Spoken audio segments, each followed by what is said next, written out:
kakatapos na natin mag-defrost, tinapon lang natin yung moisture na nakulik natin galing sa mga provisions natin. So, normal pa rin na mag-a-icing. Dahil nga, konti na lang ang pinasok natin na refrigerant and therefore, kung meron kang pressure expansion dito, ay mag-a-ice talaga to.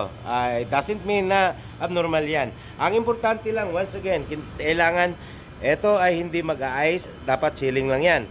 Pag nag-a-ice kasi yan, a sign yan na may liquid na pumasok dito sa suction accumulator natin. Ito ay additional na safeguard para iwasan na mag-compress tayo ng liquid form. Ngayon, eto, icing. Ibig sabihin nito ay malapit na tayong mag-cut off. Yan ang ipapakita kung masyado nang mababa ang mga temperature natin doon sa compartment. Samahan nyo ako sa mga compartment.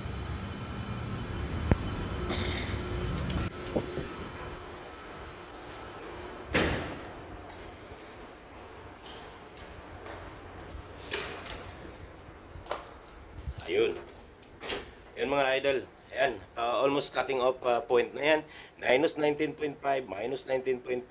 Kaya nag-ihilo doon. Dahil konti na lang ang nilagay natin na refrigerant para abutin ito ang temperature na minus 20. Kunti na lang na refrigerant ang pinapadaan natin sa expansion valve. Ibig sabihin noon, yung pressure doon ay nagda-drop siya and therefore temperature also after the expansion valve ay magda-drop din. And since outside ng expansion valve natin ay ambient temperature na mas mataas, ibig sabihin maraming moisture ang nandoon, yun naman ay magkukondense at mag-stick doon sa mga expansion valves na yon. So, ang icing ay normal just after the expansion valve, lalo na kung pa-cut off na ang mga compartments natin.